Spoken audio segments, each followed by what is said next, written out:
Bom, então vamos lá, né? Hoje nós iremos falar especificamente da aula de introdução à neuropsicanálise. Eu sei que tem alguns visitantes aqui que vão assistir essa aula que nunca viram o nosso conteúdo, tá? Só repetindo mais uma vez, ah, essa aula que você vai assistir agora faz parte de um curso que nós temos que totaliza 24 aulas, em que nós estudamos neurociência afetiva e depois nós adentramos na neuropsicanálise na prática clínica, tá? Então, para quem já faz esse curso conosco, sabe que nós tivemos aí o início pela neurociência afetiva. Então, nós fizemos uma aula de introdução à neurociência afetiva e estudamos cada um dos sete afetos, né? Nós estudamos eles, as estruturas, o peso cultural, a bioquímica relacionada a cada um desses sete afetos. Agora vocês vão começar a ver que conhecer esses sete afetos, estudar a neurociência afetiva antes de adentrar na neuropsicanálise faz sentido, porque agora a gente vai começar a consolidar esse aprendizado e como que a gente utiliza esse conhecimento que a gente teve da neurociência afetiva na prática clínica. Lembrando que hoje é uma aula de introdução, então claro que cada um dos temas que eu vou abordar aqui a gente vai esmiuçar ele, fragmentar ele de maneira bastante detalhada nas aulas posteriores. É uma aula de introdução só para eu apontar algumas coisinhas interessantes que vão se modificar da psicanálise clássica pela perspectiva da neuropsicanálise. Além disso, para você também que faz o nosso curso, você vai ter lá então o nosso PDF de aprofundamento, que eu recomendo você abaixar o PDF na aba Arquivo e fazer a consolidação do aprendizado através do PDF, além das referências que eu sempre cito lá que eu utilizei para montar essa aula. Qualquer dúvida, por favor, anote sua pergunta. No final eu vou abrir um tempinho para a gente bater um papo. Bom.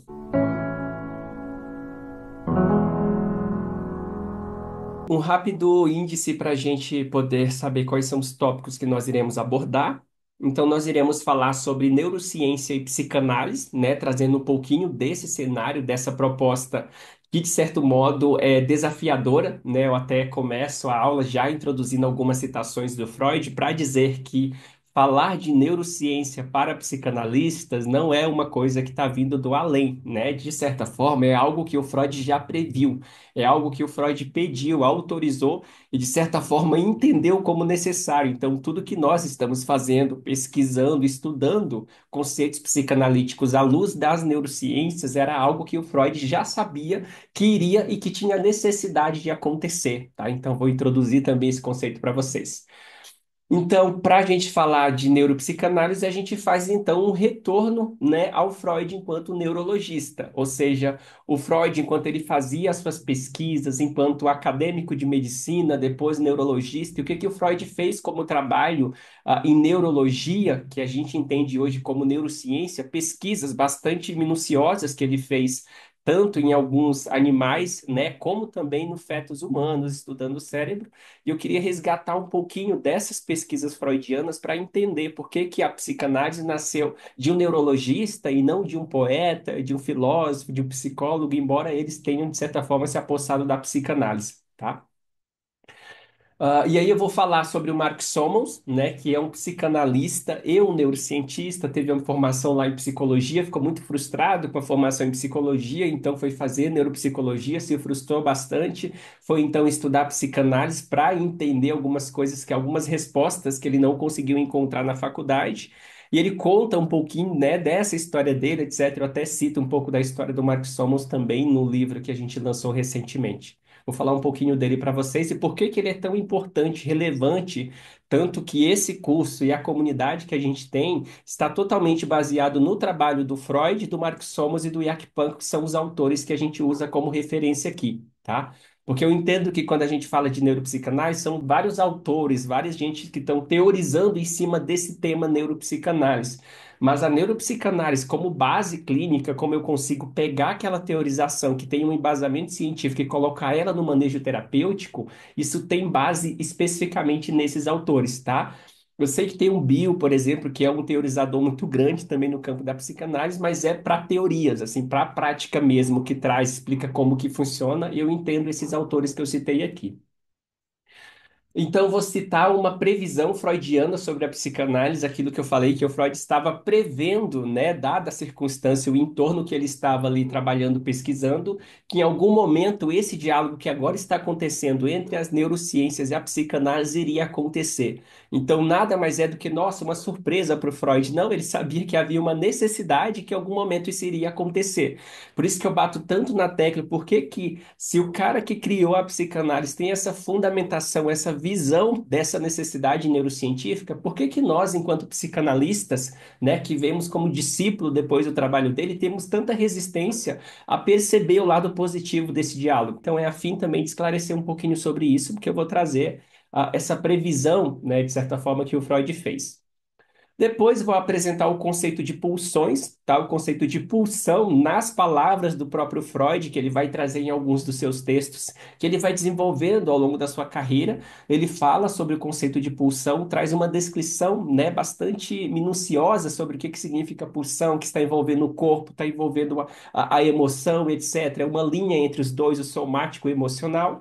E aí depois eu apresento um conceito dessas pulsões nessa revisão neurocientífica, ou seja, a neurociência então olha para esse conceito do Freud e vai estudar a partir da descrição do Freud como que isso se encaixa na luz agora dos métodos neurocientíficos. E aí a gente chega nos sete afetos fundamentais que faz essa revisão, traz essa proposta então de ser a representação do que o Freud chamou de pulsão, aquele instinto, aquela energia, aquela demanda que é feita à mente para ela fazer um trabalho no mundo.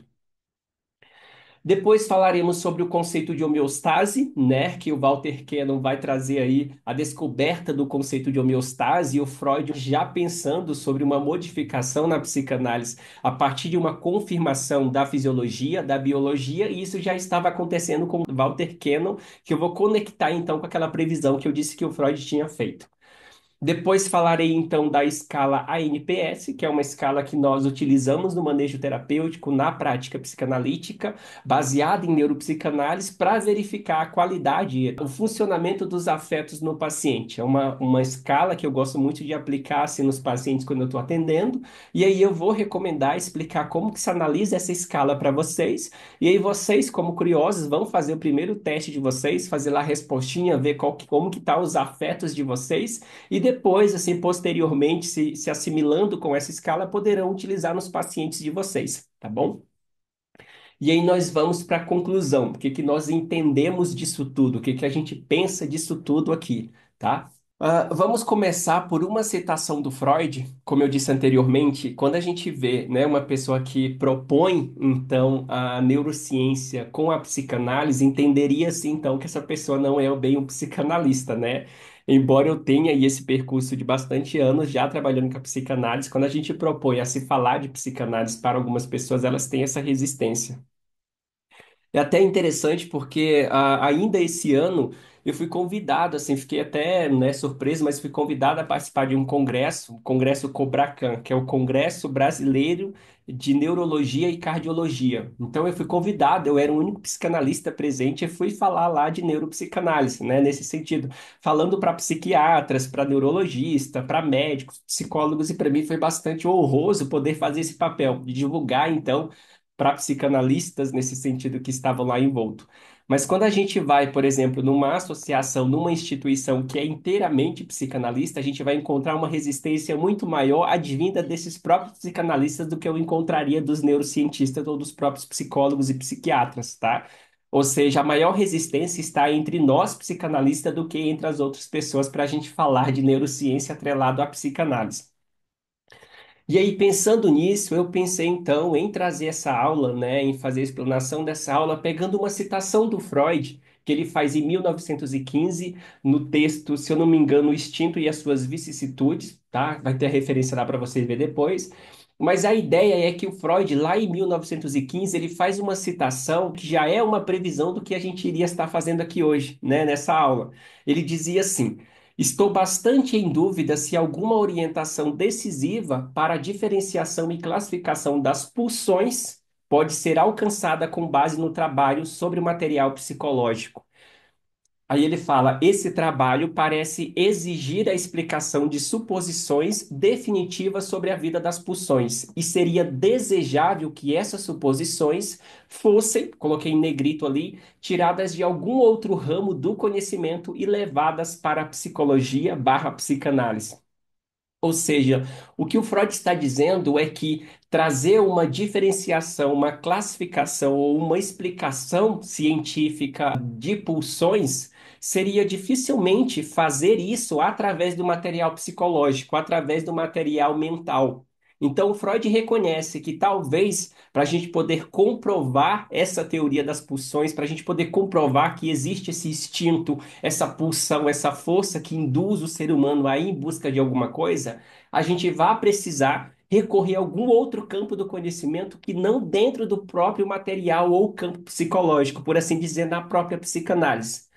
Então, o Freud, lá em 1915, ele já tinha esse reconhecimento de que nós precisaremos buscar em outras áreas, em outros campos, uma forma de comprovar, de explicar, de detalhar, classificar e organizar o nosso conceito de pulsões que nós utilizamos na psicanálise. Então, ele já tinha, esse olhar de perceber que o material psicológico não seria suficiente para comprovar aquilo, né? A gente trabalhava, utilizava, a gente observava, fazia uma pesquisa clínica, mas o Freud está propondo aqui, de certa forma, fazer uma organização, uma classificação dessas pulsões, por assim dizer, uma comprovação que elas existem, que elas estão ali. E para fazer isso, nós precisamos recorrer a um outro campo, então, do conhecimento. O próprio Freud trazendo essa afirmação. Por isso que eu disse que eu vou explanar isso, para que me permitam falar de neurociência para psicanalista, porque o próprio Freud já estava prevendo que um outro campo viria falar de neurociência para nós, né? E aí ele fala também em 1920. Acho que no texto, além do princípio do prazer, ele diz assim: deve ficar bastante claro que a incerteza da nossa especulação foi grandemente aumentada, ele fala, pela necessidade de recorrer à ciência da biologia. O Freud agora, ele está citando, em 1915 ele falou sobre buscar em outro campo. Agora o Freud está citando, ele está sugerindo um campo. E o Freud reconhece que a biologia, dado o seu grande campo de pesquisa, as suas metodologias, poderia ser esse campo que o Freud sugeriu em 1915. E aí ele diz, necessidade, não é uma proposta, ele fala uma necessidade de recorrer à ciência da biologia. O Freud reconhecendo, a biologia é verdadeiramente uma terra de possibilidades ilimitadas. Podemos esperar que ela nos forneça as informações mais surpreendentes, e não podemos adivinhar quais respostas elas nos trará em algumas dezenas de anos. Aí ele fala, aí o Freud afirma isso, gente. Elas podem ser de um tipo que derrubará toda a nossa estrutura artificial de hipótese.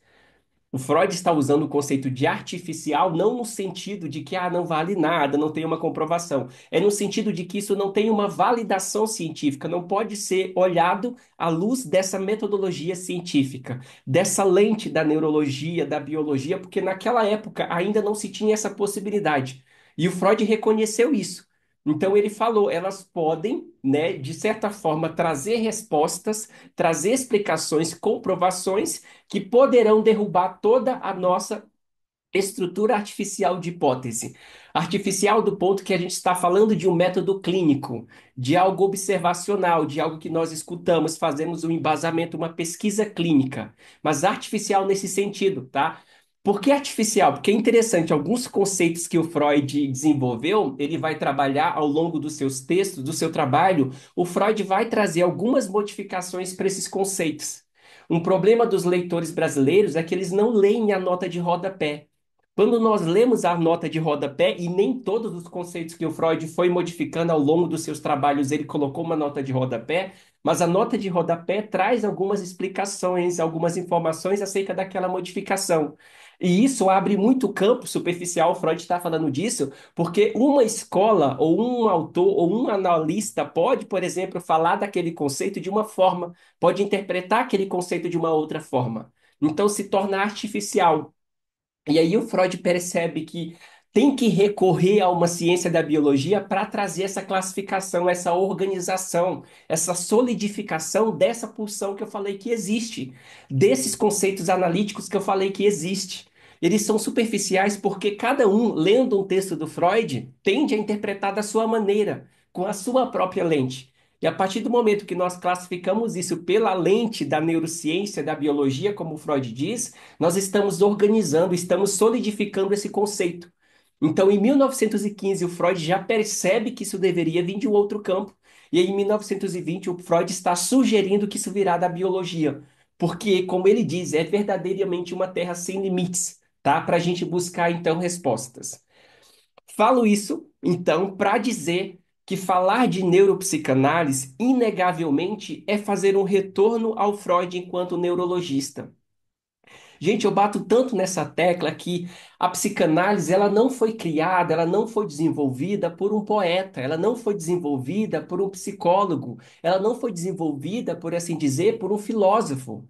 Por mais que na filosofia o Freud tinha uma escrita bastante rebuscada, bastante admirada pelos filósofos, até gosto de uma proposta que o Eric Kandel, ganhador do prêmio de Nobel, ele fala assim. Se a psicanálise quiser continuar, né, sendo admirada, ela vai ficar muito bem. Ela tem um respeito muito grande do lado dos filósofos como Michel Foucault, como do Sartre, etc. Ela faz esse papel muito bem. Agora, se a psicanálise quer seguir o caminho que o Freud propôs, não como filosofia, não como reflexão, não como poema, não como literatura, mas se a psicanálise quiser seguir o caminho que o Freud propôs, esse Freud de 2015 que estava preocupado com uma comprovação, esse Freud de 2020 que estava sugerindo a biologia como forma de classificar essas pulsões, esses conceitos, se nós formos, enquanto analista, psicanalista, seguir o conceito, a proposta do pai da psicanálise, esse neurologista, então a gente tem que olhar para a psicanálise como um método clínico, como um método de tratamento que olha para a demanda, que proporciona saúde mental, que trabalha sintomas dos pacientes. Se é essa psicanálise que nós queremos manter atualizada, eficaz para trabalhar a saúde mental na sociedade contemporânea, nós precisamos subjugá-las às metodologias e às pesquisas neurocientíficas, porque era esse o desejo do Freud. E aí eu falo, se o Freud, então, que veio antes, percebeu isso, via essa necessidade, o Freud não queria uma psicanálise que pertencesse à literatura. O Freud não criou uma psicanálise para ser utilizada somente no campo da filosofia, no campo da reflexão, para ser admirada, para ficar como lacaniano falando de uma forma tão bonita, né? Ter tanto vocabulário robuscado para utilizar. O Freud utilizou isso para ser utilizado na prática clínica, para proporcionar saúde mental. Então, quando o Freud fala se a gente vai ter que submeter a psicanálise a passar pela ciência da biologia e as respostas que poderão vir dessa subjugação poderão derrubar toda a nossa teoria, ou seja, de forma a modificar aquilo que nós já estamos trabalhando. E esse é o desejo do Freud neurologista, porque foi o neurologista que tinha uma base científica, uma base de pesquisa, uma base neurocientífica bastante grande, que levou então o Freud a ter capacidades de criar psicanálise. A psicanálise poderia ter sido criada por muitas outras mentes brilhantes. Quantas mentes brilhantes o Freud não trocou carta, porque já existiam no seu tempo? Mas nenhum deles traziam essa experiência específica do Freud como neurologista, se preocupando agora com o material psicológico, com material que não é possível visualizar, né, como a neurose nesse sentido. Ou seja, falando de neuropsicanálise, nós estamos então fazendo um retorno ao Freud neurologista. E quem foi então o Freud neurologista? O Freud, para quem não sabe, ele era um exímio desenhista, né? Um exímio desenhista nesse sentido de desenhar partes do cérebro, partes do corpo humano. Aqui vocês podem ver nessa imagem que eu peguei de um livro muito raro do Freud, chamado Diagramas, né, da neurologia à psicanálise, ou seja, esse campo do neurologista estudando, investigando, pesquisando, chegando a desenvolver, a criar então a psicanálise. O Freud fez inúmeras ilustrações como essa. Para vocês terem uma ideia, o Freud, como desenhista dessas partes do corpo humano, ele começou em 1876. O primeiro desenho do Freud foi feito em 1876, esse que vocês estão vendo. O Freud tinha aproximadamente 20 anos de idade. Então, o Freud tinha 20 anos de idade, trabalhava no Instituto de Fisiologia em Viena, e ele começou então a fazer essas pesquisas neurocientíficas. Agora eu pergunto, qual psicanalista, né, qual psicanalista tem interesse nesse tipo de trabalho, nesse tipo de pesquisa, nesse tipo de teorizações? Aqui o Freud, por exemplo, ele está olhando as células nervosas. O Freud está percebendo que algumas células estão ligadas umas às outras, mas algumas outras células estão apenas encostadas, né, nesse fiozinho ali, nessa ramificação que o Freud não sabia, mas essa ramificação, hoje, a partir da neurociência, nós entendemos como os axônios. É o que liga esses neurônios, uma célulazinha à outra, né? E aí o Freud começa a perceber, então, que há uma ligação entre essas células, elas se comunicam. E essa comunicação, na teoria do Freud, se dava por essas ramificações desse tecido, que é o que nós entendemos hoje, então, como os axônios, né? Que é coberto por essa bainha de mielina.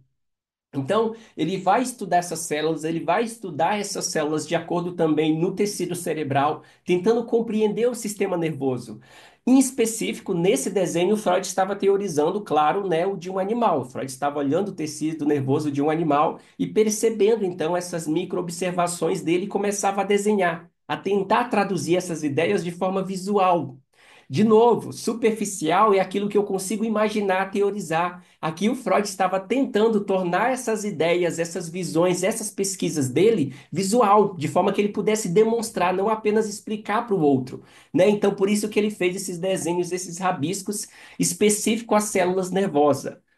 Isso aqui é um trabalho de um neurologista, é um trabalho de um neurocientista se preocupando em entender aquilo que ele estava observando, aquilo que ele estava vendo na sua frente.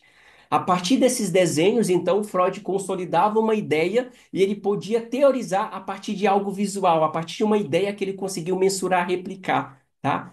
Então, trouxe essa imagem raríssima para vocês para demonstrar, então, que aqui a gente está falando do neurologista, do rapaz de 20 anos fazendo a sua pesquisa nesse Instituto de Fisiologia de Viena, ok? Um outro desenho bastante raro, acredito que todo mundo já, a maioria de vocês já deve ter visto aquele famoso livro, né, do Freud, que é O Pequeno Hans, né? O caso do Pequeno Hans, acho que eu tenho esse livro ali. Em que o Freud, através dos relatos do pai, o Freud vai então, de certa forma, tentar auxiliar, ajudar o pequeno Hans, entender o que ele está tendo ali, o que ele está sofrendo, o que que está acometendo ele como sintoma.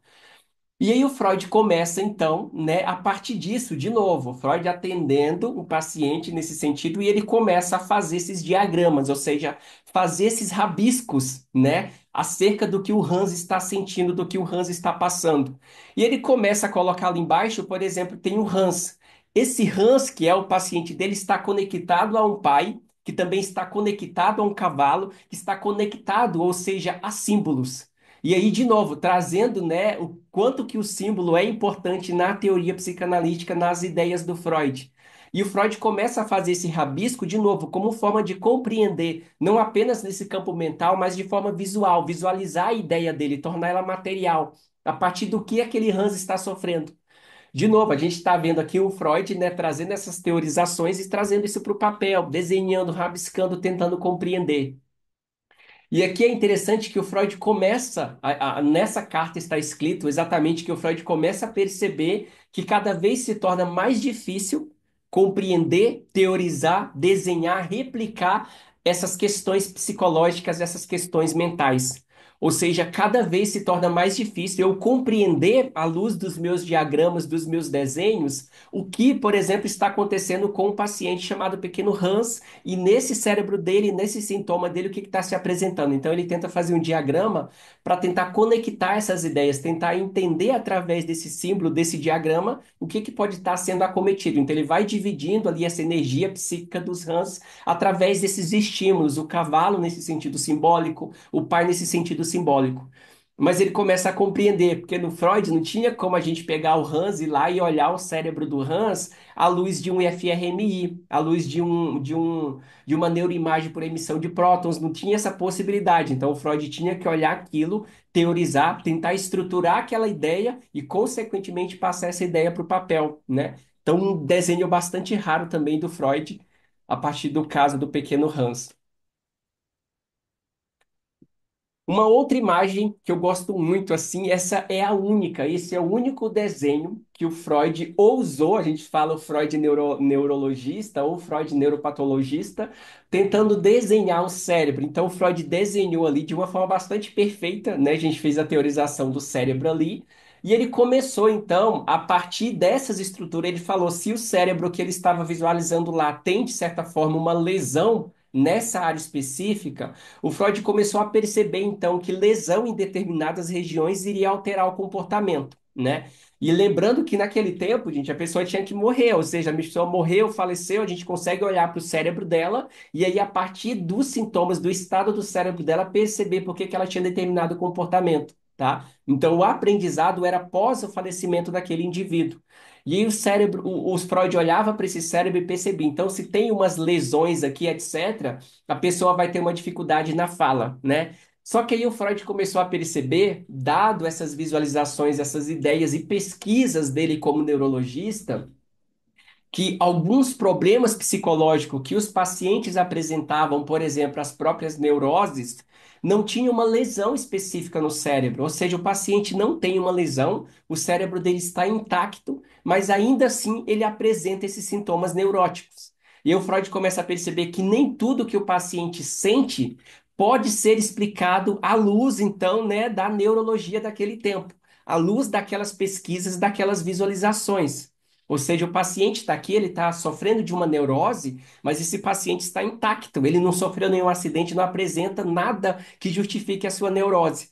E aí o Freud começa a pensar, então existem algumas coisas que as pessoas sentem que não está relacionado ou não é possível ver o cérebro delas enquanto elas estão sentindo aquilo. E aí o Freud começa a reconhecer, então, que de fato, naquele momento, não era possível fazer a investigação, o tratamento ou continuar o seu campo de pesquisa a partir desse método observacional, a partir desse método de olhar para o cérebro e entender a consequência de um cérebro com lesão. E é interessante que o Freud começa então a perceber que se eu não consigo trabalhar uma neurose do ponto de vista fisiológico, olhando para o cérebro, tentando entender esse cérebro, eu posso trabalhar então essa neurose a partir de um material psicológico. E aí, quando eu falo para vocês que essa ideia de que o Freud só deixou a neurologia de lado porque o Freud foi se casar, precisava se casar e não tinha dinheiro e tinha muito neurologista naquela época, não é totalmente verdade. Existe uma fundamentação aí. Mas existe uma base, né? A gente fala os bastidores por trás, que o Freud reconheceu, muito inteligente nesse momento, que se eu for continuar trabalhando com esse material de visualização fisiológico, eu não tenho metodologias, eu não tenho EFRMI, eu não tenho tecnologia suficiente para tratar os meus pacientes que sofrem de neurose. Então, eu vou trabalhar com o material psicológico, aquilo que eu não vou precisar dessa tecnologia nesse momento, não vou precisar dessas pesquisas fisiológicas nesse momento. Reconhecendo isso, então, o Freud parte para a ideia de estudar as neuroses, os sintomas do paciente de um ponto de vista fisiológico, né? Beleza, então nós temos aí o Freud, né, reconhecendo que em algum momento a neurociência viria a trazer uma possibilidade da gente estudar, né, esses conceitos que ele desenvolveu a partir desse material psicológico, mas que essa neurociência, de certa forma, poderia trazer algumas coisas que iriam revisar teorias que ele já havia construído, como ele disse, que poderiam derrubar todas as nossas hipóteses, superficiais de tratamento, tá? Nossas hipóteses psicológicas. E aí acontece que um cara chamado Mark Solomons, esse senhor simpático que vocês estão vendo na foto, que está inclusive no divã, no próprio divã do Freud, vai fazer então uma proposta, né, de olhar todos os conceitos freudianos à luz das possibilidades neurocientíficas que nós temos nesse momento. Gente, estou sendo bastante repetitivo, mas para deixar claro, lembra do Freud em 2015, dizendo que a gente precisava de um campo que fizesse isso para as nossas teorias? E aí lembra do Freud em 2020, dizendo que isso viria da biologia, que poderia derrubar todas as nossas hipóteses superficiais? Então, chega um cara chamado Mark Sommons, que tem uma formação em psicologia, vai estudar neurociência e, frustrado com os ensinamentos, então, da academia, etc., ele vai, então, estudar psicanálise, faz uma formação em psicanálise e se interessa, porque a psicanálise, diferente das psicologias, das neuropsicologias, ou mesmo da neurociência cognitiva, olhava para o indivíduo e percebia que aquele indivíduo não era só o cérebro dele. O cérebro dele produzia alguma coisa que não dava para se visualizar através desse método investigativo, desse método neurocientífico, dessa pesquisa de imagem. Ou seja, existe alguma coisa que esse cérebro produz que causa a mente, a neurose que o Freud também não conseguiu estudar porque não havia tecnologia naquele tempo. E aí o Mark Sommers fala, Freud, pensando aqui metaforicamente, Freud, agora nós podemos olhar aquelas lesões, nós podemos olhar para o que esse cérebro produz, nós podemos olhar o que significa uma neurose, porque agora nós temos tecnologia para isso. E aí então o Mark Sommers vai começar especificamente pelos sonhos. Até então, o Freud defendia muito a ideia de que o sonho era o acesso, né, o caminho, a estrada para o inconsciente. Era o sonho que permitia acessar esse inconsciente, a via régia, como ele falou. E aí todo mundo dizendo, não, o sonho não tem essa fundamentação, os sonhos são apenas resquícios que acontecem do sono REM, etc. E o Mark Sommers falou, e se nós pegarmos então os sonhos que o Freud tanto defendeu e olharmos o sonho à luz da metodologia neurocientífica? Resumindo, o que o Mark Sommers conseguiu comprovar é que, na verdade, os sonhos que o Freud tanto dizia que era importante, que era a realização de uns desejos inconscientes, de fato é a realização de um desejo. Hoje, a neurociência comprova especificamente que a região que mais se ativa durante o nosso sonho é o que os cognitivistas chamam de sistema de recompensa. É o que nós, neuropsicanalistas, chamamos de sistema seeking, sistema de busca. Ou seja, é nesse sonho, enquanto está sonhando, que o indivíduo está tendo esses sonhos que permite ele buscar ou cognitivista realizar um desejo, alcançar uma recompensa que não lhe é possível na vida desperta, no estado de vigília. Ou então, a partir disso, o Mark Sommers falou: olha, o Freud tinha razão. O Freud tinha razão. De fato, os sonhos é a realização de um desejo. O Mark Sommers comprovando isso, que os sonhos não só é a realização de um desejo, como, de certa forma, os sonhos não dependem do sono REM como até então acreditavam, todos os olhares viram-se novamente para a psicanálise e reconhecem a sua importância. Olha só, a teoria do Freud que ele tanto defendeu tem uma fundamentação. Gente, nós ainda vamos estudar em outras aulas que a ideia de que os sonhos era apenas resquício foi catastrófico para os psicanalistas, porque até então a psicanálise ela tinha um respaldo, ela tinha uma dominância, né, no meio acadêmico, no meio psiquiátrico. E aí, a partir do momento que veio a teorização de um cara chamado Robson e vai dizer que os sonhos são apenas resquícios do sono REM e que, na verdade, os psicanalistas são charlatões porque estão pegando, atendendo o paciente, cobrando taxas para atender paciente, para interpretar aquilo que é só resquício do sono REM, que não tem nenhuma função.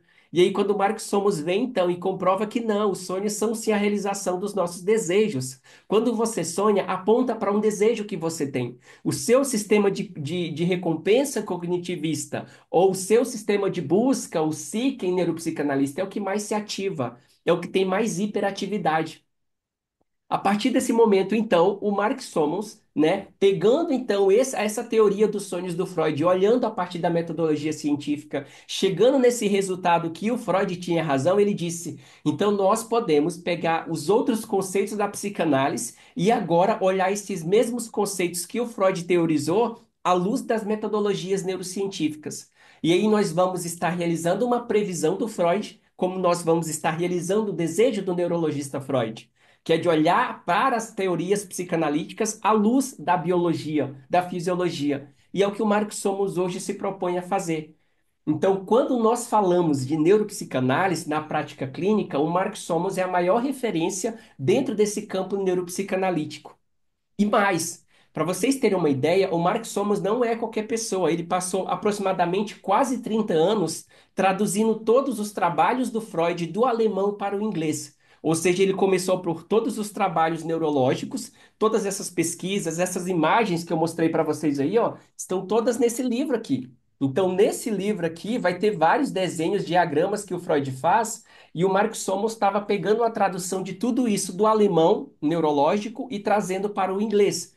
Depois o Mark Sommers vai pegar todo o material, todo o trabalho, toda a pesquisa do Freud de material psicológico e traduzir isso também para o inglês, tá? Então ele pega todo o material psicológico, neurológico do Freud do alemão e traduz para o inglês. Então, quando a gente fala que ele tem propriedade para falar sobre o material ou a teoria freudiana, ele tem de fato uma fundamentação, porque ele tem um grande percurso trabalhando com as pesquisas e as teorias freudianas, tá bom? Ele é um sul-africano, a gente vai falar muito dele aqui no decorrer das nossas aulas, tá bom? É com ele que eu realizo supervisão, tá? A gente faz uma supervisão a cada 2 meses, a partir de um caso clínico. Ele faz algumas pesquisas, está trabalhando incansavelmente para trazer mais materiais da neuropsicanálise para nós. Esteve recentemente no Brasil também no Congresso de Neurociências. E é um cara aí que está trazendo uma contribuição significativa. Talvez, não é uma promessa, mas talvez eu ando trocando alguns e-mails com ele e talvez eu consiga trazer ele para ministrar uma aula para nós lá no curso da nossa comunidade de neuropsicanálise. Mas claro, se ele vier dar uma aula no curso de neuropsicanálise, vai ter que ser, não vai ser ao vivo, porque depois eu vou ter que traduzir, né, trazer, legendar essa aula para vocês, mas é uma possibilidade também, tá bom? Então decore esse nome aí, Mark Sommers, que a gente vai falar bastante dele aqui no decorrer dos nossos estudos. Perfeito, pessoal. Nós fizemos então um percurso, né? Nós fizemos um percurso lá do Freud autorizando, pedindo para a gente olhar para os conceitos psicanalíticos à luz das neurociências. Demonstrei alguns trabalhos do, né, Freud enquanto neurologista, suas pesquisas. A gente fala neurocientista, que começou em 1876 com 20 anos, fazendo seu primeiro desenho neurológico, a sua primeira pesquisa no Instituto de Fisiologia de Viena. E depois, em 1933, né, o Freud fazendo ali, ou seja, 4 anos antes da sua morte, fazendo o seu último desenho, né, a partir dessa observação neurocientífica de pesquisa. Ou seja, até então, até os seus últimos dias, o Freud estava lá com essa ânsia neurocientífica de pesquisar, de entender o cérebro, de entender também o sofrimento a partir desse ponto de vista fisiológico, a partir de imagens, por assim dizer, né? E aí o Freud, né, fazendo, então foi divulgado depois que o Freud faleceu em 1940, ele morreu em 1939 em Londres, e aí postumamente foi publicado esse texto do Freud que ele não tinha concluído, ele não tinha revisado. Mas olha a citação do Freud, que foi publicada em 1940, ele dizia assim: podemos esperar que um dia a ciência orgânica venha lançar luz sobre esses problemas. Contudo, essa ciência ainda não é capaz de oferecer nada útil. O que sabemos são apenas conjecturas. Aí ele diz: e em algumas dezenas de anos, a psicanálise poderá ser substituída por uma abordagem mais embasada organicamente.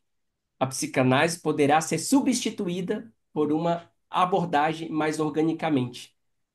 Nesse sentido, o que o Freud está dizendo é que em algum momento, o que o Freud já tinha falado lá em 2015, 2020 e 2020, os nossos conceitos, as nossas teorias terão de ser revisadas à luz da neurociência.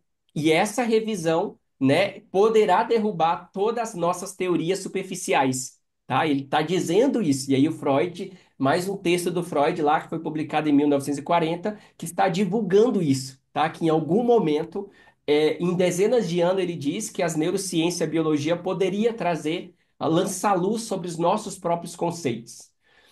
Não obstante, existia próximo ao Freud, né? Foi em 1932, aquele Freud faleceu em 1939 e aquele texto foi publicado em 1940. Em 1932, ou seja, um pouquinho antes da divulgação do Freud, não era uma dezena de anos para frente, mas quase uma dezena de anos para trás, Walter Cannon, tá? Trouxe então um conceito que modificou tudo aquilo que nós entendemos como saúde. Ele trouxe o conceito de homeostase. O que que esse conceito significa dizer? Que o seu corpo, o seu organismo está o tempo todo trabalhando de forma automática para te manter dentro de um campo de homeostase. O campo de homeostase é o campo mais seguro, é o campo mais adequado para a sua sobrevivência. Ou seja, o meu corpo o tempo todo está trabalhando para manter uma determinada temperatura corporal, para manter uma determinada quantidade de glicose, uma quantidade de água, uma quantidade de nutrientes. À medida que falta essa água, à medida que falta esse nutriente, à medida que a minha pressão diminui, esse corpo ele sinaliza para mim que eu saí da minha homeostase. À medida que eu sair da minha homeostase, eu preciso fazer um trabalho no mundo para retornar para essa homeostase. Ou seja, quando a gente fala da nossa biologia, do nosso organismo, temperatura, os nossos órgãos, eles trabalham de forma automática para nos manter dentro desse estado de homeostase. Homeostase, a grosso modo, significa sobrevivência. O que que é necessário para eu sobreviver? Para eu sobreviver bem, uma temperatura ideal, uma quantidade de glicose ideal, uma quantidade de água ideal. E a partir desse momento, então, o organismo fica o tempo todo. Quando falta, por exemplo, glicose, o organismo sinaliza, você sente fome. A partir do momento que sente fome, você vai lá no mundo, realiza, pega alimentos, etc., e retorna de novo para essa homeostase. Se eu não tivesse esse campo de homeostase, esse organismo trabalhando o tempo todo para me direcionar para essa homeostase, eu não sobreviveria, tá? Então é uma questão de sobrevivência. Então, em 1932, o Walter Cannon vai teorizar, tá, esse conceito de homeostase, que era aquilo que o Freud estava prevendo que iria acontecer, tá? Em algum momento vai vir um conceito aí que vai olhar para as nossas teorias.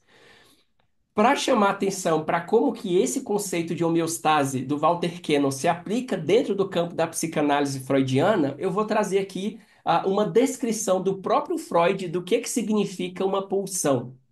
O Freud vai dizer: a pulsão nos aparece como um conceito na fronteira. Olha esse detalhe, um conceito na fronteira entre o mental e o somático, ou seja, o físico, aquilo que eu consigo sentir, e o mental, aquilo que eu posso pensar, construir, fantasiar. Então, uma fronteira entre o mental e o somático, como representante psíquico dos estímulos originados dentro do organismo que alcançam a mente. Aí ele fala como uma medida da demanda feita à mente, ou seja, o nosso corpo, esse sintoma, de certa forma, aquilo que nós sentimos, o que é somático, fazendo uma solicitação, fazendo uma demanda, fazendo um pedido para essa mente, para ela fazer algum trabalho, para ela buscar alguma solução. Aí ele fala, em consequência de sua conexão com o corpo. Ou seja, essa pulsão, ela está conectada ao nosso corpo, mas segundo Freud, ela também está conectada à nossa mente, porque ela traz um sintoma que o nosso corpo sente esse sintoma e ao mesmo tempo sinaliza para essa mente quando esse sintoma está acontecendo. Então, Freud está dizendo que existe alguma coisa que está conectada entre o nosso corpo e a nossa mente, que nós experienciamos a partir de um sintoma, aquilo que nós sentimos, que é somático, que ele deu o nome de pulsão. Pulsão por quê? Porque é uma energia, é um impulso que induz você a buscar alguma coisa, um impulso que te leva a buscar uma solução no mundo, né? Por exemplo, quando você sente uma falta de alimento, ou seja, baixou a minha glicose, o meu organismo sentiu que faltou glicose. O que que o organismo faz? Ele sinaliza para você, isso é somático. Eu sinto uma fraqueza, eu sinto uma pressão baixa. Quando essa pulsão sinaliza para você, etc., que faltou, é essa pulsão que vai induzir você a mentalmente elaborar uma solução. Ou seja, eu vou na geladeira, vou fazer um pedido, vou preparar uma comida. Ou seja, um impulso, uma necessidade a partir desse sintoma que conversa com essa mente para eu buscar uma solução para esse sintoma, para aquilo que é somático. Tá? Isso é a descrição do Freud do que seria uma pulsão. E aí nós vamos olhar essa mesma descrição, tá? Do Jack Panksepp acerca agora dos sete afetos fundamentais. Lembra que eu falei que ia conectar e que nós estudamos nas outras aulas os sete afetos fundamentais? Nós estudamos cada um dele, a estrutura que ele está localizada, a bioquímica relacionada, como que se manifesta, da onde vem, como que foi teorizado, como que se construiu esses afetos, né? Para quem ainda não assistiu às aulas, vá lá assistir os sete afetos fundamentais. O Jack Panksepp, então, mais recentemente, no seu livro de 2012, The Archaeology of Mind, que foi aquele livro que vocês estão recebendo cada capítulo de acordo com o afeto que a gente foi estudando, ele vai trazer uma descrição do que significa o afeto. Ele fala: os afetos primários são sistemas emocionais básicos que emergem do cérebro profundo. Cérebro profundo, o nosso sintoma, aquilo que nós sentimos, ligado diretamente à biologia e às necessidades dos organismos. Eles constituem a cerne da experiência emocional e são fundamentais para os comportamentos motivados. Comportamentos motivados se alinham com o conceito que o Freud chamou de pulsão, aquilo que nos leva a realizar um trabalho no mundo. Necessidades dos organismos, aquilo que é somático, aquilo que nós sentimos e que nós precisamos buscar. É essa conexão que o Mark Somos está fazendo do que significa a pulsão e o que é essa pulsão quando nós temos um olhar neurocientífico para essa teoria, para essa descrição do próprio Freud. Ou seja, aqueles afetos que nós estudamos, gente, eles são o que nós entendemos como pulsão. Esses afetos que nós estudamos são o que o Freud teorizou como id. Olha que interessante. Esses sete afetos que nós estudamos, a gente pode, a grosso modo, dizer que eles são o id. Por que que eles são o id? Porque eles são primitivo. Lembra que o Freud vai descrever o id como uma força primitiva? Existe o id, existe o ego, existe o superego. Esse id é essa parte mais primitiva. O Freud até chega a comparar o ser humano, quando o Freud disse isso, que o ser humano compartilhava esse desejo, essa pulsão, essa instância primitiva com os outros animais. O Freud vai dizer que essa pulsão basicamente é motivada por uma energia. Existe uma energia que está presa nesse id, que está reprimido de certa forma. E aí, de certa forma, esse id às vezes ele vem à tona, ele se manifesta através do ato falho, ele se manifesta através de uma livre associação, ele se manifesta nos nossos sonhos. Então, esse id que o Freud está se referindo, dentro do campo da neurociência afetiva, é essa força primitiva. Por que que é uma força primitiva, gente? Porque isso aqui não está armazenado na nossa região na nossa região cortical. Não está armazenado na nossa consciência, no nosso neocórtex, nesse nosso neocórtex que nós temos tanto orgulho, né? Nós temos tanto orgulho nesse neocórtex, capacidade de pensar, de raciocinar. Essa força, esses sete afetos, não está armazenado nessa região. Lembra quando nós estudamos os sete afetos? Todos eles estavam localizados nessa região subcortical, nesse cérebro mais primitivo. É por isso que eles são uma força primitiva. É por isso que eles são uma pulsão, aquilo que é comparado com os outros animais. Por que com os outros animais? Porque a maior parte dessas pulsões que o Freud vai dizer, desses afetos, não estão presentes somente nos seres humanos, mas estão presentes no cachorrinho que você tem em casa, está presente no cavalo que está lá no pasto, está presente num jacaré que está lá no lago. Ou seja, nós compartilhamos essas forças primitivas, porque assim como eu tenho necessidade de buscar um alimento quando eu sinto fome, um réptil, um cachorro também tem necessidade. Ele somatiza aquilo também. Aquilo vem como sintoma para ele, tá? Então, o que que eu estou dizendo aqui? Que aquilo que o Freud descreveu como pulsão, como id, aquilo que é primitivo, está armazenado nessa região subcortical, nesse cérebro mais primitivo. Para vocês terem uma ideia, algum desses afetos tem cerca de 500 milhões de anos. 500 milhões de anos. E aí eu falo para vocês, quando Freud teorizou, ele disse que havia, né, o Freud deu um nome de libido para uma energia, para aquilo que levava o indivíduo a se motivar, a se movimentar na vida, a buscar na vida. Essa libido, a gente vai estudar isso de uma forma mais detalhada em outra aula, essa libido se relaciona especificamente, diretamente com esse sistema psíquico, que é o sistema de busca. Esse sistema de busca aqui, gente, não tem a ver com o nosso sistema de recompensa especificamente, porque o sistema de recompensa ele é bastante cognitivista, tá? Porque o sistema de busca ele vai liberar a dopamina na antecipação, é na imaginação. Eu gosto muito de pegar uma metáfora assim. Imagina que você está planejando muito encontrar uma pessoa que você gosta. Você vai viajar para determinada cidade e vai encontrar a pessoa que você gosta muito. Essa preparação, essa ânsia de comprar passagem, de arrumar a mala, de pegar o carro, começar a ir, só esse percurso até a chegada vai liberar 70% da dopamina, do prazer que você vai sentir. Os outros 30% de dopamina você vai liberar quando você alcançar a recompensa, tá? Esse sistema de busca, ele não depende especificamente da recompensa. Ele é ativado a partir do momento que você precisa de alguma coisa. Se eu precisar de alimento, é o seeking que vai me fazer ir até a geladeira. Se eu precisar de água, é o seeking, que é mediado por essa dopamina, que vai me fazer buscar um copo de água lá na cozinha.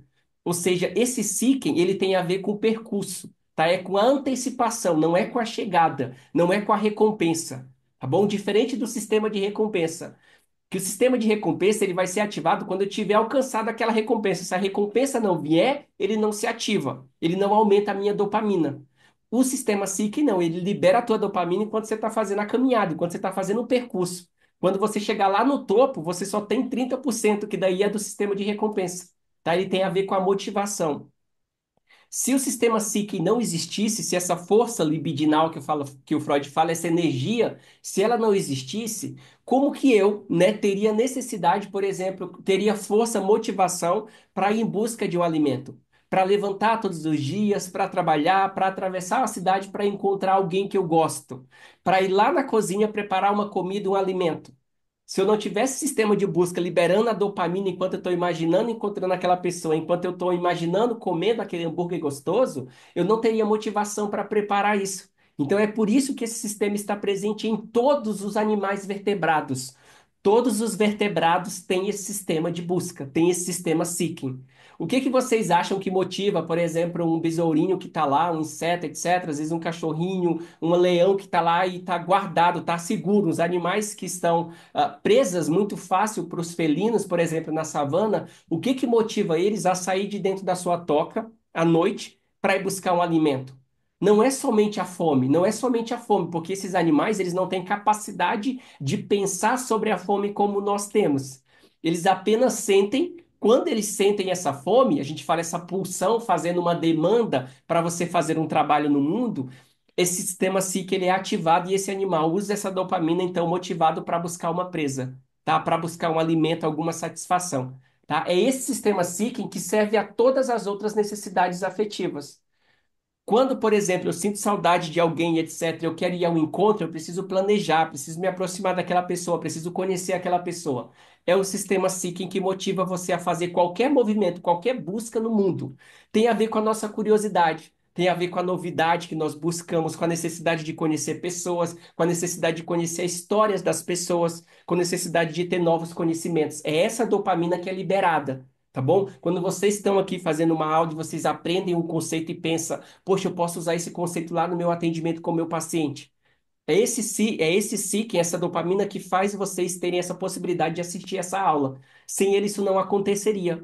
Então, essa ideia da energia libidinal, ela casa perfeitamente com a teoria e a descrição em si do Acupuncture do sistema seeking, tá bom? Então, nós temos esses 7 sistemas que vocês estão sabendo deles mais do que eu, porque a gente estudou cada um deles. A gente tem a aula lá no nosso curso, na plataforma, né? A gente tem o Seeking, que tem a ver com a busca, o buscar o tempo todo. Nós temos o Fear, que seria o medo. Medo quando tem uma ameaça, medo quando tem um predador. Aquilo me motiva a correr, a fugir, a me resguardar de um possível predador, de um possível perigo, uma ameaça. O sistema Rage que me faz brigar, atacar aquilo que se coloca entre mim e a minha recompensa, entre mim e aquilo que é precioso para mim. Esse Rage que tem a ver com a testosterona, que tem a ver com o estrogênio, que faz eu defender o meu território. Tem a ver com a ocitocina para as mulheres, que faz ela defender a sua cria, tá? O Panic Grief, que significa vínculo. Todas as vezes que um filhote fica longe do seu cuidador, da sua cuidadora, ele vai sentir uma descarga de capa opioide. Tendo essa descarga de capa opioide, ele começa a chorar, ele tem um sintoma, uma angústia nele. É essa angústia que induz ele a fazer o chamado, por exemplo, por essa mãe, fazer o chamado por esse cuidador, por esse protetor.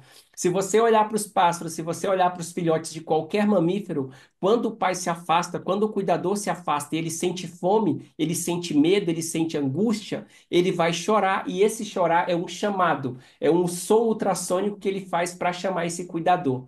Qualquer mãe que está aqui assistindo essa aula, que ouviu seu filho chorar no meio de uma multidão, vai reconhecer o choro do filho, exatamente por causa desse sistema de vínculo. Depois nós temos o lust, que aí tem a ver com essa energia sexual.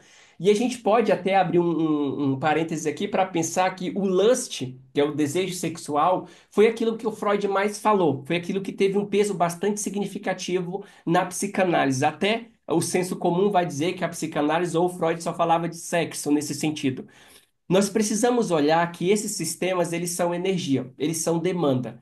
E a partir do momento que eu vou represar, que eu vou privar qualquer uma dessas demandas de ser satisfeita, eu tendo a aumentar a intensidade delas. E à medida que eu aumento a sua intensidade, elas tendem a gerar o mal-estar. Quanto mais preso, mais intensidade, quanto mais eu reprimo essa necessidade, mais ela vai trazer sintomas, mais ela vai se somatizar no meu corpo. Então, quando Freud olha para uma Viena culturalmente reprimida, em que falar de sexo, o sexo na época de Viena não era dado como sexo por prazer. Sexo era especificamente para reprodução. Se não fosse sexo para reprodução, sexo por prazer, sexo por romantismo, porque gosta, isso era dado como perversão. Ou seja, nesse sentido, qualquer coisa que desvia dessa linha racional aqui, dessa linha cultural, nesse sentido, era dado como uma patologia. Então, se nós não temos campo para falar de sexo, para satisfazer nossas necessidades, que são necessidades intrínsecas ao animal sexual, nós estamos reprimindo. E à medida que nós reprimimos ela como se fosse um recipiente, ela vai transbordar. E transbordar são os sintomas, as neuroses que as pessoas sofriam, as histerias que as mulheres tinham, tá? Por quê? Porque até culturalmente a mulher sempre foi muito mais reprimida mesmo nesse tempo freudiano. Se a mulher era mais reprimida, é natural que ela apresentasse mais sintoma, porque a sociedade, a cultura não dava esse espaço para a mulher, como de certa forma ainda dava para o homem. Tá? Então, se eu pegar qualquer um desses afetos, que são uma pulsão, uma energia, e eu reprimir eles, falar, não, a partir de hoje você não vai mais sentir medo, ou não, a partir de hoje você não vai mais buscar nada na vida, você não vai ter mais nada de novidade na sua vida, essa pessoa vai somatizar, ela vai ter um sintoma. E o sintoma é consequência dessa necessidade afetiva não sendo suprida, tá? Essa necessidade afetiva, gente, ela funciona como bússola, é ela que guia o indivíduo no mundo. É através dessas necessidades que você sabe o que você precisa. É alimento, é acolhimento, preciso fugir, preciso me aproximar, preciso defender, preciso buscar. A outra necessidade que nós temos é o care, que é o cuidado, né? O care que está muito mediado pela substância, o neuroquímico ocitocina. Esse care é aquilo que faz qualquer mãe ter a possibilidade de se vincular ao seu filhote e cuidar dele. Se você olha para o pássaro que vai lá buscar um alimento e depois retorna para trazer esse alimento para o filhote, se você olhar para uma mãe que está o tempo todo abrindo mão das suas necessidades para suprir a sua necessidade do seu filhote, se o mamífero não tivesse esse sistema afetivo nele que induz ele a dedicar tanto tempo cuidando do filhote, a gente não sobreviveria. Porque, dado as espécies mamíferas, nós somos um dos mais fragilizados, né? Nós somos um dos mais dependentes. E é por isso que esse sistema QE, ele é tão sensível no mamífero humano, para que nós tenhamos capacidade de dedicar tempo cuidando desse filhote, tá bom? Depois nós temos o sistema play, brincadeira barra dominância. O play é, na infância, eu aprendo as minhas habilidades que eu vou utilizar na vida adulta, utilizando especificamente a brincadeira. Eu sinto prazer ao aprender. Mas na vida adulta, essa brincadeira se torna dominância, ou seja, a sensação, a necessidade de dominar, de ter uma saciedade suprida. Ou seja, eu falei na outra aula sobre o sistema play que até então, você ser o mais forte, você ser o mais dominante, era a forma de você ter um melhor parceiro, escolher uma melhor parceira, escolher o melhor alimento, o melhor local, né? Ou seja, a dominância, o status, o líder, garantia que ele tinha possibilidade de satisfazer as suas outras necessidades. À medida que eu tenho a sensação que eu não domino, à medida que nós temos a sensação de ser humilhado por esse capitalismo, por assim dizer, nós temos sintomas, nós adoecemos. E eu falo para vocês, se a gente pega para medir o sintoma das pessoas que estão nas redes sociais hoje, cada pessoa que está lá postando uma foto, compartilhando um vídeo, compartilhando um post, um momento feliz, e essa pessoa não recebe tanto like quanto todos os outros 10 amigos que ela tem, essa pessoa ela não vai se sentir dominante. E só porque ela não se sente dominante, porque ela não recebeu todos os likes que os amigos receberam. Então, nesse sentido, o ambiente de dominar modificou. Hoje as pessoas podem experimentar crise de ansiedade a partir do momento que elas não estão dominando. Elas podem experimentar ansiedade a partir do momento que elas sentem medo da exclusão, da rejeição social, do não pertencimento, da não conexão, né? Então são vários sistemas afetivos que vão desencadear alguns outros sintomas. Todos esses afetos estão nessas regiões subcorticais, tá? Mas eu marquei aqui para vocês três sistemas específicos que só tem esses três sistemas em vermelhos, eles estão presentes somente nos mamíferos, tá, pessoal? Então nós temos sete sistemas. Desses sete sistemas, quatro, Seeking, Fear, Rage e Lust, está presente em qualquer vertebrado.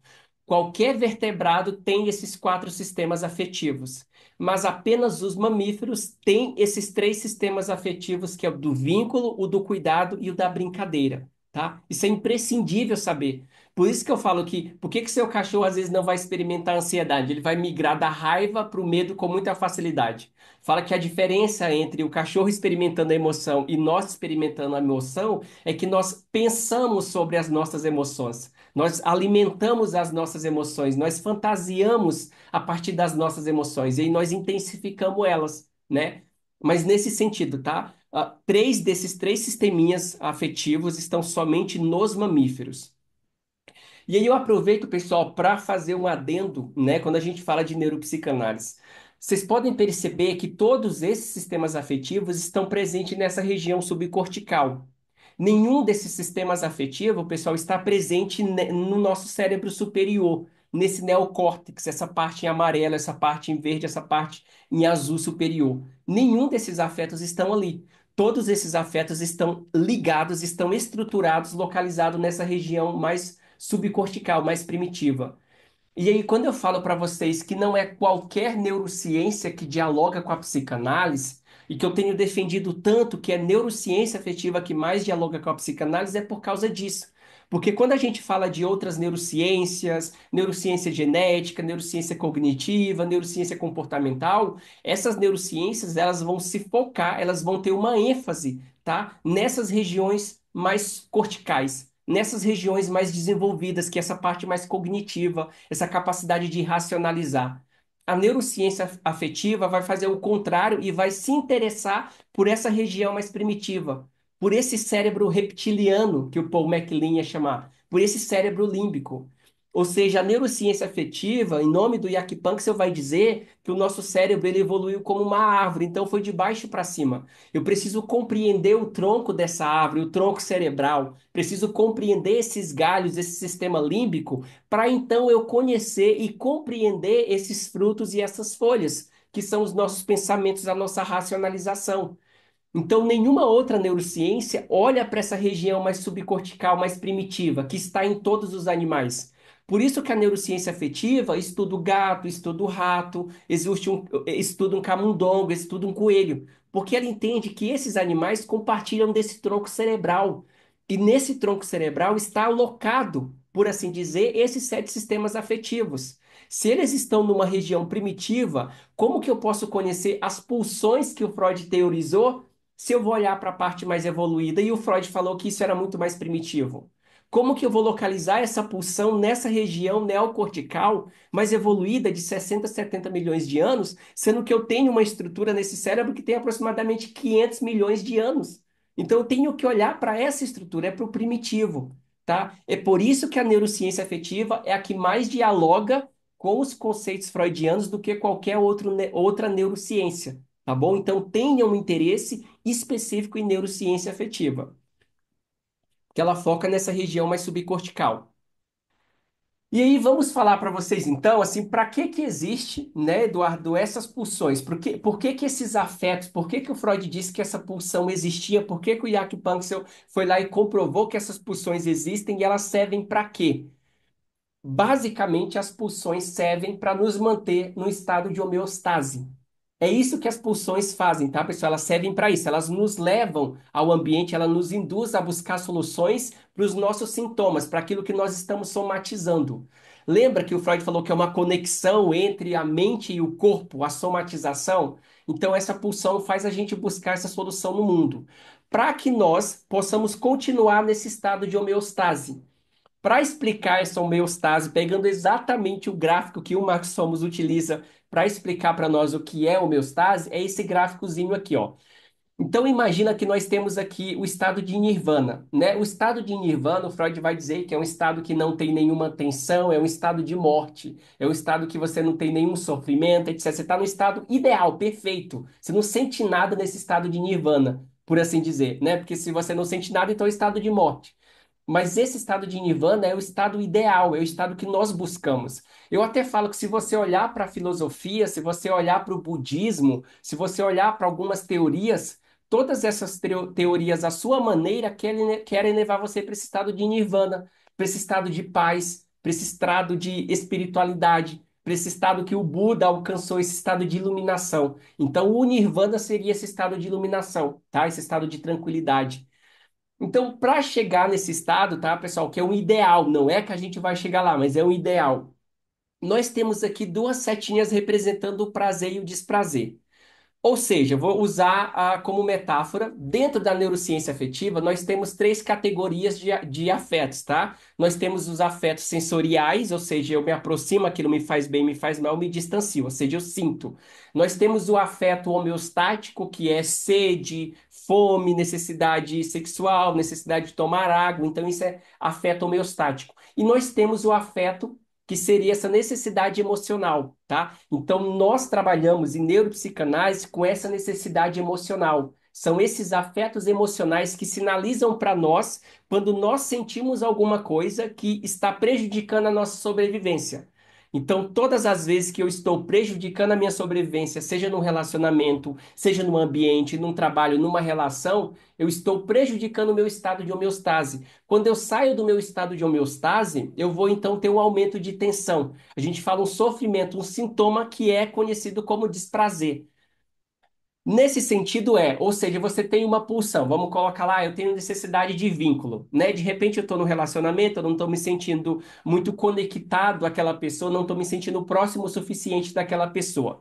Quando você sente essa desconexão, esse rompimento de vínculo, por assim dizer, você tem um sintoma. Qual que é o sintoma que você vai ter? Uma ansiedade. Pô, vou ter uma ansiedade. De onde está vindo essa ansiedade? Você tem um sintoma em vista. Esse sintoma de ansiedade está mostrando para você que você está sentindo desprazer. Se eu estou sentindo desprazer, eu estou seguindo essa seta vermelha. Quanto mais eu sigo essa seta vermelha, mais aumenta essa tensão, mais aumenta esse sofrimento, mais aumenta esse sofrimento.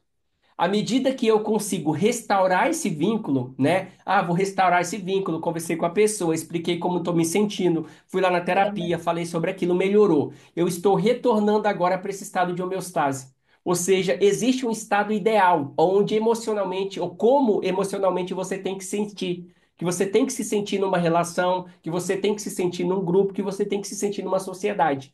À medida que você não se sente incluída, pertencente, é suficiente nessa relação, você vai ter um desvio dessa homeostase, porque você está sentindo exclusão. E à medida que você sai da homeostase, você tem um aumento de tensão, tem aumento de sintoma, tá? Então, esse estado aqui é isso, é um lugar, como se fosse um pêndulo, um relógio. Nós temos que estar nesse estado ideal de homeostase. O que eu sempre falo, gente, é que o estado ideal de homeostase, a homeostase é um conceito, ela é o ideal. Ninguém vive plenamente na homeostase. Se vivesse plenamente na homeostase, a gente não precisaria, pelo menos não do ponto de vista mental, né, psicológico. A gente não precisaria de terapia, a gente não precisaria de análise, tá? Então, basicamente, todas as vezes que o paciente vem até você buscar uma análise, buscar uma terapia, ele está aumentando, ele está com esse estado de tensão dele aumentado. Quanto mais o estado de tensão está aumentado, mais sintoma eu tenho. Se eu estou tendo um sintoma, gente, eu tenho uma dessas necessidades afetivas aqui que não está sendo suprida. Será que eu não estou buscando o suficiente? Eu não tenho liberdade para buscar? Será que eu sinto medo de alguma coisa? É medo desse pai? É medo dessa mãe? Medo desse parceiro? Medo desse mundo, desse grupo? É medo da rejeição? Será que é raiva? Eu sinto raiva daquela pessoa porque ela não me dá amor. Eu sinto raiva dessa pessoa porque ela não cuida de mim. Eu sinto raiva dessa pessoa porque ela não me deixa pertencer. Ou seja, existe um afeto em desvio. E sempre que uma dessas necessidades afetivas não forem supridas, elas não forem atendidas, significa que nós vamos aumentar o nosso estado de tensão.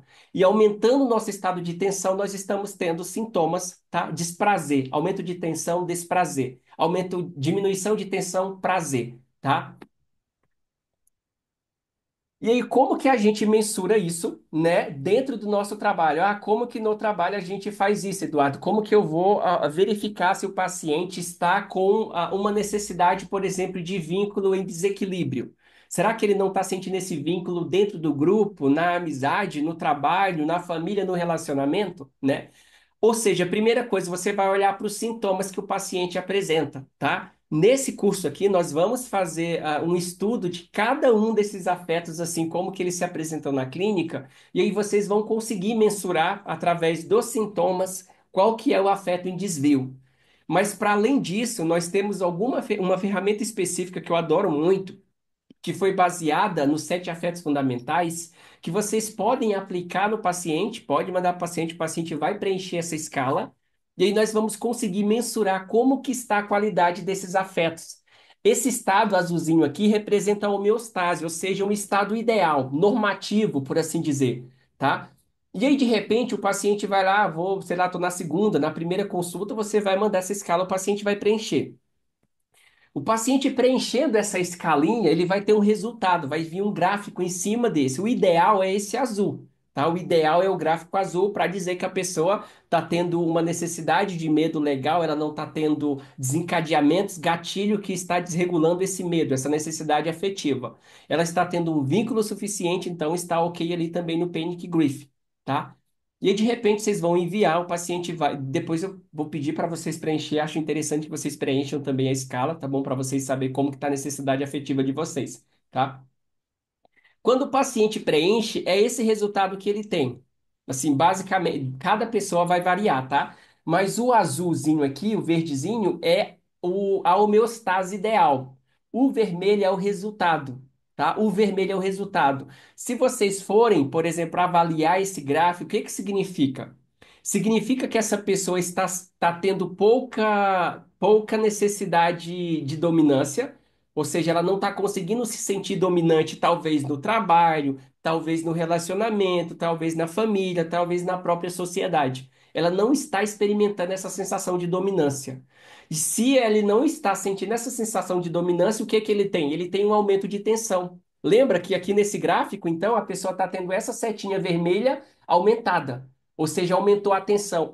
E a tensão aumentando significa o quê? Significa sintoma. A pessoa tem um sintoma. Ou seja, eu estou tendo sintoma porque eu não estou conseguindo me sentir dominante, eu não estou conseguindo me sentir confiante, não estou conseguindo me sentir seguro. Aonde que ele não está conseguindo se sentir seguro? No relacionamento, no trabalho, no grupo de amizade, na família, em algum lugar essa pessoa não está conseguindo ter esse papel de se sentir dominante. Depois nós temos ali uma necessidade rage, que é a parte de baixo ali inferior. A necessidade rage está ultrapassando a homeostase. Se ela está ultrapassando a homeostase, significa que a pessoa está compensando essa dominância com essa necessidade de raiva. Ou seja, à medida que eu não consigo dominar aquele esposo, aquela esposa, aquele amigo, aquele chefe, eu sinto raiva. Eu sinto raiva, porque a raiva ela é o atacar. Ela ataca o outro para defender o espaço, para defender as vontades. E à medida que eu não me sinto dominante na sociedade, no trabalho, na faculdade, etc., eu vou ter mais raiva. Para a raiva tentar equilibrar, ela vai compensar. Já que eu não domino, então eu vou atacar, eu vou me defender. A raiva vai ser reativa, tá? E aí nós temos o sistema Seeking, que é o sistema de busca. O quanto essa pessoa anda buscando, o quanto essa pessoa consegue buscar, o que que essa pessoa sente de prazer como antecipação na vida dela. O que que ela consegue experimentar que ela sente prazer que não seja uma recompensa, uma experiência, uma viagem, um momento de diversão, um momento de descoberta, uma trilha, um exercício físico, uma academia, alguma coisa que traga essa sensação de antecipação para essa pessoa, tá? Então, basicamente, a pessoa vai responder e vai vir esse gráficozinho. Esse gráfico vai dizer, claro que quando vocês responderem, gente, embaixo vai ter lá umas anotações explicando. O sistema de dominância significa que a pessoa está com baixa dominância, significa que ela está tendo sintomas assim, assim. Ele traz umas orientaçõezinhas lá, tá? Aqui é mais para vocês entenderem. Então, esse para nós é o auge, é o que a gente quer, a homeostase perfeita, busca vínculo, medo, dominância, cuidado e raiva. E aqui é o resultado. Quando a pessoa preenche, o rosinha vai apontar para o resultado da pessoa. E aí, o que que eu faço? O que que esse gráfico me ajuda? Ele me ajuda a eu desenvolver habilidades, estratégias, manejo terapêutico baseado em reequilibrar essa necessidade de raiva e também reequilibrar a necessidade de dominância e também reequilibrar o sistema de busca. Será que essa raiva dele que ele está sentindo é porque ele tem a interpretação que ele não está dominando? Mas o que que significa dominar para esse indivíduo? Será que no percurso, na história dele, ele não aprendeu a dominar e ele sempre usou a raiva para compensar isso, né? São estratégias que eu vou desenvolver para tentar reequilibrar essa homeostase. Quanto mais essa homeostase estiver desequilibrada, gente, mais sintomas essa pessoa apresenta, tá? Sintomas no sentido de sofrer, de depressão, de ansiedade, medo, bipolaridade, etc. Tá? Então, são sempre sintomas que são apontados aqui. Caminhando para a nossa finalização, gente, então seria para finalizar, para concluir, o que eu queria dizer para vocês, eu fiz aqui uma base, tá? Como é que fala? Um diagrama, assim, a grosso modo, do que seria então ali o aparelho psíquico, tá? O aparelho psíquico freudiano. Então vamos dizer que nós temos ali o superego, né? Nós temos o superego que são os nossos valores morais, né? São o princípio da realidade, a realidade tal como ela é, né? Impondo, etc. Aí nós temos o ego, que seria ali, né, a nossa realidade, a negociação, que tenta fazer intermediação entre o que a gente quer fazer, que seria do id, e o que não dá para fazer, que é da própria realidade ali, que são os valores morais culturais. E depois eu tenho o id, né? Então o id é essa parte primitiva. A gente fala que a criança, quando ela nasce, ela é puro id. Ela faz as suas necessidades em qualquer lugar, ela faz as suas birras em qualquer lugar, ela chora em qualquer lugar, né? Então é id, é puro desejo, o princípio do prazer total. Só quer realizar desejos, ok? Nesse sentido, se a gente for pegar isso aqui e trazer para a neuropsicanálise, qual que é a perspectiva neuropsicanalística a partir do aparelho psíquico freudiano, a gente está dizendo que o id, ele seria os nossos sete afetos fundamentais, aqueles afetos primários que a gente estudou cada um deles. Por que que eles são id, gente? Porque aquelas necessidades, o tempo todo elas estão fazendo demanda. Às vezes você está se relacionando com uma pessoa, eu vou pegar como metáfora, está num relacionamento e aí você viu uma pessoa que te atrai, aquela pessoa me atraiu. Sexualmente aquela pessoa me atraiu, eu estou num relacionamento. Né? Eu estou num relacionamento o quê? O superego. Não posso, estou num relacionamento, tenho uma religião, isso é errado fazer. Nesse sentido, existe uma necessidade afetiva sexual. E aí, o que que você faz? Você fica tentando negociar, não, mas eu não posso fazer, é errado, etc. Então, à medida que você reprime isso, que você reprime a sexualidade, nesse sentido, isso vai trazer um sintoma. Você vai sentir alguma coisa. É a mesma coisa se você tem uma necessidade de vínculo, o id, eu tenho uma necessidade de vínculo. Pô, mas eu estou num relacionamento, né? Mas eu tenho uma necessidade de vínculo. Você está no relacionamento, mas você não se sente vinculado, você não se sente pertencente. À medida que você percebe essa indiferença, que você não sente essa conexão, esse vínculo construído, então você tem um sintoma. O sintoma específico que a gente fala de um vínculo rompido é a depressão. Se a pessoa está tendo uma depressão, se a pessoa está tendo uma ansiedade, eu preciso entender, essa ansiedade está derivando do medo, essa ansiedade está derivando do vínculo rompido, da ameaça ao vínculo. Então, nesse sentido, a pessoa está tendo uma depressão ou uma ansiedade. Aí eu tenho que olhar, eu vou fazer aquela escalinha lá, vai mostrar que o vínculo dela está muito defasado, ela não está suprindo a necessidade de vínculo. Que eu tenho que fazer? Eu tenho que olhar para essa pessoa nesse sentido de que ela não está se sentindo incluída dentro desse relacionamento. Se ela não está se sentindo incluída dentro desse relacionamento e ela tem uma necessidade afetiva, uma pulsão, que o Freud falou, um id, nesse sentido, que faz ela ter uma necessidade de vínculo, e se ela não suprir, ela vai ter sintoma, é natural que ela esteja sofrendo. O que eu preciso fazer é o que que dentro desse relacionamento, porque eu vou pegar o superego, a pessoa está no relacionamento. O que que dentro desse relacionamento, fazendo uso desse superego, você consegue dialogar com essa pessoa? O que que ela precisaria fazer para você ter essa sensação de conexão, para você se sentir incluído? Ou seja, então eu tenho ali o id, que é a minha necessidade afetiva. Nós temos sete necessidades afetivas que querem ser supridas no mundo. E aí nós temos o ego, que são as emoções, que são o pensamento. O Freud até vai dizer que o papel do ego é suprir nessas necessidades, é suprir a necessidade do id. Então, para fazer isso, ele faz uma negociação com o superego. O superego é: eu tenho uma realidade, eu tenho um valor moral, eu tenho um aprendizado, uma crença minha, mas eu tenho uma necessidade afetiva. O que que eu consigo fazer para suprir essa necessidade afetiva que eu tenho, não contrariando esses valores morais, essas crenças, esses princípios, etc. E aí o ego são esse pensamento, essa emoção, essa racionalização. O que nós fazemos juntamente com o corpo, movimento e pensamento para encontrar uma solução para aquela necessidade. Um exemplo muito claro que eu posso dar é de uma paciente que ela queria muito vínculo. Ela queria muito vínculo e ela estava tentando buscar vínculo especificamente no trabalho. Ela queria conseguir vínculo no trabalho. E aí eu falei para ela assim, tá, ok, você quer vínculo no trabalho. O vínculo que ela quer e ela quer em qualquer lugar é o id, a necessidade afetiva do vínculo. O superego, nesse sentido, seria a realidade dela, é o trabalho dela, ela tem lá vínculo só com o trabalho. O ego dela foi o que a gente foi trabalhar. Então, quando a gente fala que na psicanálise a gente vai fortalecer o ego, a gente vai fortalecer as possibilidades de suprir essa necessidade sem causar sofrimento para o indivíduo. Aí eu falo para ela assim: Fulano, mas será que nesse trabalho você vai realmente conseguir vínculo? Talvez no trabalho você consiga dominância. Que tal a gente pensar em construir, buscar vínculo em outro local que não seja especificamente o trabalho, que é a sua realidade? Aí ela vai então frequentar lugar, se conectar às outras pessoas e vai suprir essa necessidade de vínculo. E a partir disso ela tem um aprendizado. Pô, então dá para eu construir vínculo fora do trabalho. Ou seja, a gente fortaleceu, desenvolveu esse ego dela, tá? Então, fechando, resumindo, o id seria os nossos sete afetos fundamentais. O ego seria as nossas emoções, os nossos pensamentos, aquilo que nós fazemos para suprir as nossas necessidades, para suprir os desejos do id. E o superego seria ali as nossas normas culturais, os nossos valores sociais, aquilo que pode, aquilo que não pode, aquilo que é certo, aquilo que é errado. Tá bom?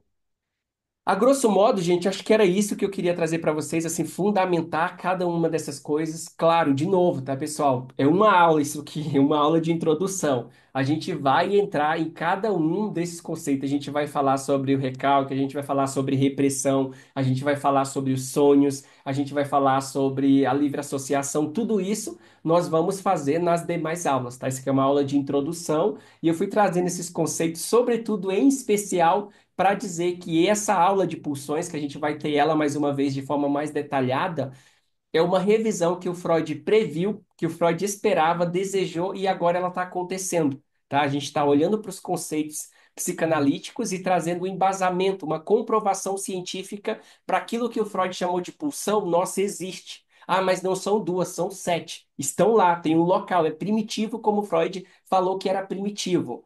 Uma diferença específica, tá, pessoal? Nesse caso aqui, é que o id para o Freud, ele é sempre inconsciente, né? O id não é consciente. Mas na neuropsicanálise, o id é sempre consciente.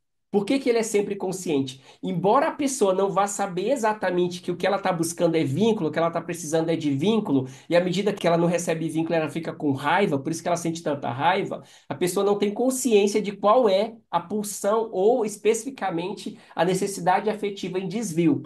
Mas os sintomas que ela sente, esses sintomas que vêm à tona, é consciente o tempo todo. O indivíduo tem consciência, porque isso sai da parte mais primitiva do cérebro, chega então nesse neocórtex e a pessoa toma consciência e faz aquilo. Por que que o id é sempre consciente? Porque essa parte primitiva do nosso cérebro, gente, aonde estão alocados o id, ou os sete afetos fundamentais, é onde está alocado também a nossa consciência. Ainda vou trazer para vocês, mas existem algumas crianças, por exemplo, que nasceram sem nada de córtex. Essas crianças não têm nada de córtex. Ainda assim elas têm consciência. Ainda assim elas têm sensações, elas têm reações. Crianças que não têm nada de córtex e ainda têm reações, têm emoções nesse sentido, aponta que a consciência, segundo o Mark Somos, está numa substanciazinha chamado sistema de ativação reticular. É nesse sisteminha que está a base da nossa consciência. Se você fizer uma pequena lesão do tamanho do grão de um alfinete nesse sistema de ativação reticular, você desliga, você entra em coma. Agora, por outro lado, não, você pode remover diversas partes do córtex e você ainda vai continuar tendo consciência, você ainda vai continuar tendo reação, tá? Então, de novo, essa consciência não está no córtex como se acreditava. Até o Freud acreditou que a consciência estava ali relacionada ao córtex. E aí o Mark Somos, nesses estudos, comprova que não, que essa consciência ela está no tronco cerebral, nesse sistema de ativação reticular. Está especificamente lá, e não lá no neocórtex, como nós acreditava. E se esse sistema de ativação reticular é a base da nossa consciência, ele está na região subcortical, no tronco cerebral, está exatamente onde estão os nossos afetos. Por isso que a gente fala que primeiro você sente, depois você pensa. Os pensamentos não vêm antes da capacidade de sentir. Os répteis, por exemplo, eles não pensam sobre as coisas, mas eles sentem. Essa capacidade de sentir é primitiva. Esse sistema, né, de suprir necessidades homeostáticas, necessidades afetivas, está nos répteis e está nos mamíferos. Eu posso não ter córtex, mas eu sei quando eu estou sentindo fome, né? O réptil lá que não consegue pensar porque não tem córtex evoluído, ele sabe quando algo faz mal, ele sabe quando está sentindo uma dor, ele sabe quando está sentindo fome. E quando está sentindo fome, esse sistema psíquico se ativa e induz ele a buscar um alimento. Ele não precisa pensar sobre aquilo, ele não precisa elaborar sobre aquilo. Ele só reage aos sintomas que ele está tendo. tá? Então, sentir é muito mais primitivo e antecede muito, muito, muito, muito a nossa capacidade de pensar, tá bom? Por isso que a gente traz a ideia, então, que o id, ele é sempre consciente. Acho que é isso, deixei meu WhatsApp ali, canal do YouTube, o nosso Instagram e o e-mail, tá bom? E recentemente a gente lançou esse livro aí de Fundamentos da Neuropsicanálise na Prática Clínica, que alguns de vocês já devem ter adquirido. Mas é isso, deixa eu interromper aqui a minha tela. Deixa eu ver se alguém quer trazer alguma coisa, falar alguma coisa.